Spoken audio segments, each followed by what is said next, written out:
Hello friends, welcome to AMRC channel. मैं doctor Amit Ahuja, gynae laparoscopic surgeon, infertility specialist, AMRC Kanpur से।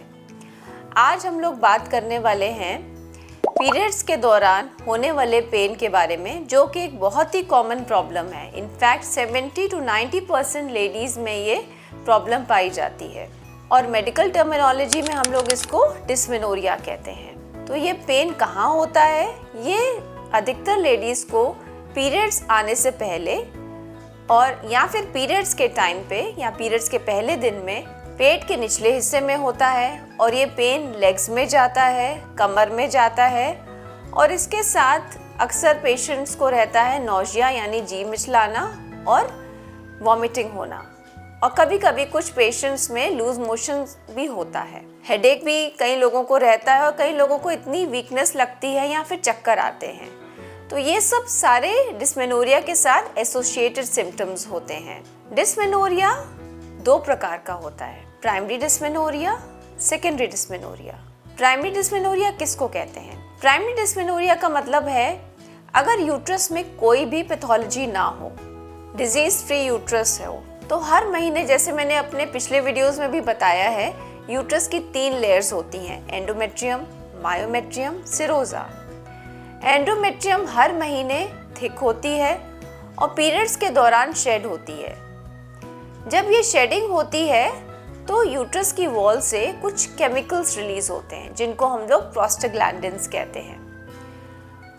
जब ये prostaglandins ज़्यादा क्वांटिटी में रिलीज होते हैं या एक्यूमुलेट हो जाते हैं, तब उस केस में पेशेंट्स को पेन होता है, क्योंकि प्रोस्टाग्लैंडिन्स क्या करते हैं? कॉन्ट्रैक्ट करते हैं यूट्रस को, तो एक अजीब टाइप से क्रैम्प्स पेट में उठते हैं। तो प्राइमरी डिस्मेनोरिया में कोई बीमारी नहीं होती यूट्रस के अंदर, जस्ट नॉर्मल फिनोमिना है।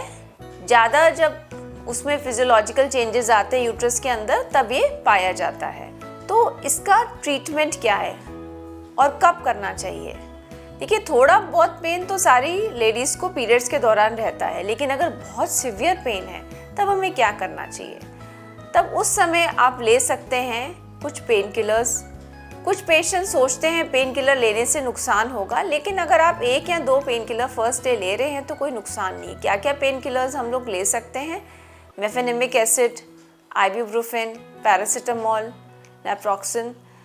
लेकिन हमेशा जब भी आप पेन किलर्स अगर आप रेगुलरली ले रहे हैं तो अपने डॉक्टर को आप ज़रूर कंसल्ट करिए, खास करके वो पेशेंट्स जिनको कुछ कार्डियक प्रॉब्लम है या फिर एस्थमा की प्रॉब्लम है। तो ऐसे पेशेंट्स में पेन किलर्स नहीं दिए जाते हैं या फिर बहुत माइल्ड दिए जाते हैं। दूसरा क्या ट्रीटमेंट दे सकते हैं हम लोग? Lifestyle modification. लाइफस्टाइल मॉडिफिकेशन में आपको स्ट्रेस अवॉइड करना है, प्रॉपर स्लीप लेनी है, सिगरेट स्मोकिंग, अल्कोहल, कॉफ़ी, ये सब अवॉइड करना है। इसके अलावा एक्सरसाइज, योगा और इंक्रीज फिजिकल एक्टिविटी, ये सब चीज़ें जितनी होती हैं, इससे हमारी बॉडी में कुछ हैप्पी हार्मोन्स रिलीज होते हैं जिसको हम लोग एंडोर्फिन्स कहते हैं, जिसकी वजह से पेन नहीं होता या पेन फील नहीं होता। और डाइट का बहुत ध्यान रखना चाहिए, आपको जंक फूड अवॉइड करना चाहिए।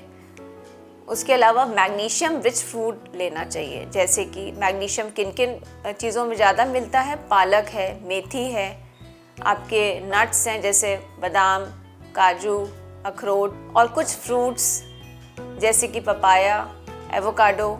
ये सब चीज़ें आप ज़्यादा क्वांटिटी में लेंगे तो आपका जो ये पीरियड्स का पेन है वो नहीं होगा। और इसके अलावा आप हॉट फर्मेंटेशन भी कर सकते हैं। आप हीटिंग बेल्ट का यूज़ कर सकते हैं, हीटिंग पैड लगा सकते हैं, या हॉट वाटर बॉटल से सिकाई भी कर सकते हैं। अगर इन सब चीज़ों से आपको फ़ायदा नहीं मिल रहा है तब आपको अपने डॉक्टर को कंसल्ट करना चाहिए। हो सकता है वो आपको OCPs, ओरल कॉन्ट्रासेप्टिव पिल्स जो होती हैं, 21 डेज़ का होता है कोर्स, वो आपको दें। इससे क्या होगा? इससे ये होगा कि ओव्यूलेशन नहीं होगा, क्योंकि ये पेन तभी होता है जब ओव्यूलेशन होता है। ओव्यूलेशन यानी कि जब एग रिलीज होता है ओवरी से। तो तभी हम लोग देखते हैं कुछ शुरुआत में जब पीरियड स्टार्ट होता है लड़कियों को 12-13 साल की उम्र में, तब उस टाइम पेन नहीं होता। कुछ 1 या 2 साल बाद ही पेन होना शुरू होता है। तो ये थे सब ट्रीटमेंट आपके प्राइमरी डिस्मेनोरिया के। लेकिन अगर ये पेन पीरियड से पहले भी है और पीरियड्स खत्म होने के बाद भी है और हैवी ब्लीडिंग के साथ एसोसिएटेड है और किसी भी चीज़ से आराम नहीं है, तो ऐसी कंडीशन में हो सकता है आपको सेकेंडरी डिस्मेनोरिया हो, यानी कि यूट्रस के अंदर कोई ना कोई पैथोलॉजी है, कोई बीमारी है। अब ये बीमारी क्या हो सकती है? ये हो सकती है फाइब्रॉइड्स, इसके बारे में हम लोग बहुत बारी बात कर चुके हैं, जो कि यूट्रस में होने वाली गांठ को कहते हैं। या फिर एंडोमेट्रियोसिस, यानी बच्चेदानी के अंदर वाली परत अन्य स्थान पे जाके डिपॉजिट हो जाती है, आजकल बहुत कॉमन है। एडिनोमाइसिस, जो कि यूट्रस की जो इनर लेयर है, इनर मोस्ट लेयर एंडोमेट्रियम है, वो मायोमेट्रियम यानी बीच वाली लेयर के अंदर ग्रो कर जाती है और हर बारी पीरियड्स के टाइम पे कुछ ब्लीडिंग अंदर की तरफ भी होती है, जिससे मायोमेट्रियम का साइज बढ़ जाता है और वो कॉन्ट्रैक्ट करता है और पेन होता है। ये भी बहुत ही आजकल कॉमन हो गया है।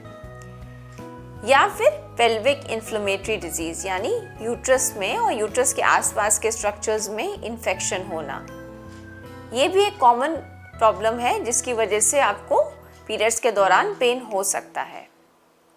या कुछ लोग जो लोग कॉपर्टी या मल्टी लोड लगवाते हैं, उनको भी पेन रहता है, तो ऐसी सिचुएशंस में उनको हम एडवाइस करते हैं आप इसको हटवा दीजिए। अब हम लोग कैसे जानेंगे कि ये बीमारी की वजह से डिस्मेनोरिया यानी पीरियड्स में पेन है या फिर एक नॉर्मल प्राइमरी डिस्मेनोरिया है?